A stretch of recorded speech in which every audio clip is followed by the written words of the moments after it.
Hello students, welcome back to Mrinali Sharma classes. और हमारे आज के इस वीडियो में हम करने वाले हैं हमारी क्लास 9th के मैथमेटिक्स एनसीईआरटी का chapter 5 introduction to Euclid's geometry के एग्जाम्पल्स।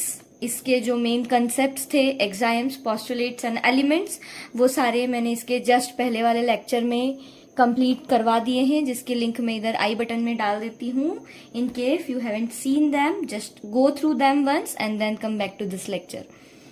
सो हमारा पहला एग्जाम्पल है, if A B and C are 3 points on a line and B lies between A and C, then prove that A B plus B C is equals to A C. अच्छा, अब यहाँ पर ये example में हमें क्या बोला गया है कि एक लाइन है, इसके ऊपर ए, बी और सी, ये 3 पॉइंट्स हैं इस तरीके से, और आपको क्या प्रूफ करना है कि A B plus B C is equals to A C है। देखो, सीधी बात, यहां पर कुछ लिखने वाली चीज नहीं है। एग्जाम 4th क्या बोलता है? Things which coincide with one another are equal to one another, है ना। अब यहां पर देखना, ए बी और बी सी दोनों इस ही लाइन पर आ रहे हैं, ए सी पर, मतलब ये दोनों इस पूरी लाइन पर ही तो कोइंसाइड कर रहे हैं। तो यहां पर हम एग्जाम 4th हमारा जो है, that things coincide with one another are equal to one another.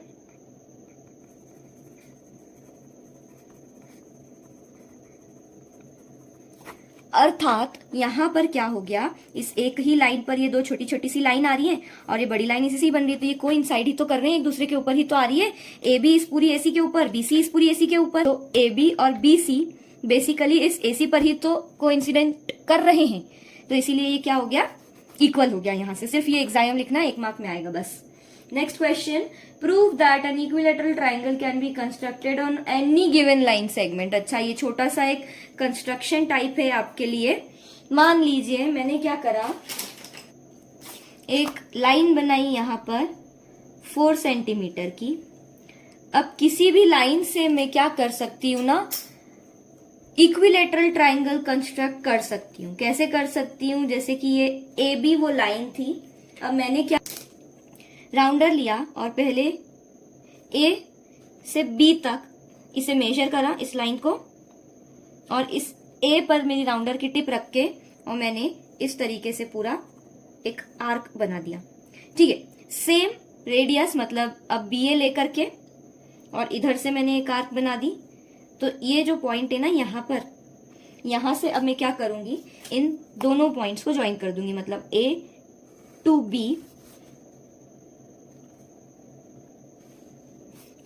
तो ये जो मुझे जो पॉइंट मिला है ना, C, A C is equals to B C. क्यों है ऐसा भाई? क्योंकि देखो, मैंने क्या करा था, ये ए बी लिया था, इसको मेजर करके ए सी बनाया था, मतलब ये किसके बरोबर हो गया था, ए सी के। इसी तरीके से इस ए बी के बरोबर ही क्या थी, बी सी थी, तो ये तो आपस में भी तो बरोबर हो गए। तो A C is equals to A B is equals to B C, मतलब ये क्या बन गया, इक्विलेटरल ट्राइंगल बन गया आपस में, है ना। तो यहां पर आपका एग्जाम लग गया, that things equal to same thing are equal to one another. एक ही चीज के बरोबर दो चीजें तो वो भी आपस में बरोबर हो जाएंगी। ओके स्टूडेंट्स, अब हमारी लास्ट थ्योरम है, थ्योरम 5.1। ये भी कायदे से थ्योरम नहीं बोलना चाहिए, ये भी अपने आप में एक पोस्टुलेट ही है, जिसका एज सच कोई कैलकुलेटिव प्रूफ हमारे पास में नहीं है। 2 distinct lines can not have more than 1 point in common. मान लो ये 2 पॉइंट्स है और इनके थ्रू हम क्या कर सकते हैं, एक से ज्यादा लाइन्स, मतलब 2-3 लाइन्स इनसे ड्रॉ कर सकते हैं। ठीक है, पर हमने एक एग्जाम पढ़ा है जो कि यूनिवर्सल ट्रूथ है कि 2 डिस्टिंक्ट पॉइंट से सिर्फ एक ही लाइन पास हो सकती है। तो यहाँ पर तो ये गलत प्रूव हो जाएगा फिर, और एग्जाम तो कभी गलत होता नहीं है। तो यहाँ पर ये चीज प्रूव होती है कि इस एक पॉइंट से 2 लाइन्स अगर निकल रही हैं जो इंटरसेक्ट कर रही है एक दूसरे को, तो ये अब और कहीं नहीं मिल सकती, है ना। मतलब ये इस डायरेक्शन में जाएगी, ये इस डायरेक्शन में किधर भी जाएगी, पर सिर्फ एक ही कॉमन पॉइंट रहेगा, कहीं और नहीं मिल सकती है ये, ठीक है, क्योंकि ये स्ट्रेट लाइन से सीधी जाएगी, अगर मुड़ गई तो वो दूसरी लाइन है, मतलब ऐसा, ठीक है। तो hence theorem 5.1, two distinct lines can not have more than one point in common, दो अलग अलग लाइन के पास सिर्फ एक ही कॉमन पॉइंट हो सकता है, उससे ज्यादा नहीं। सो स्टूडेंट्स, आई होप आप लोगों को ये चीज समझ में आई होगी।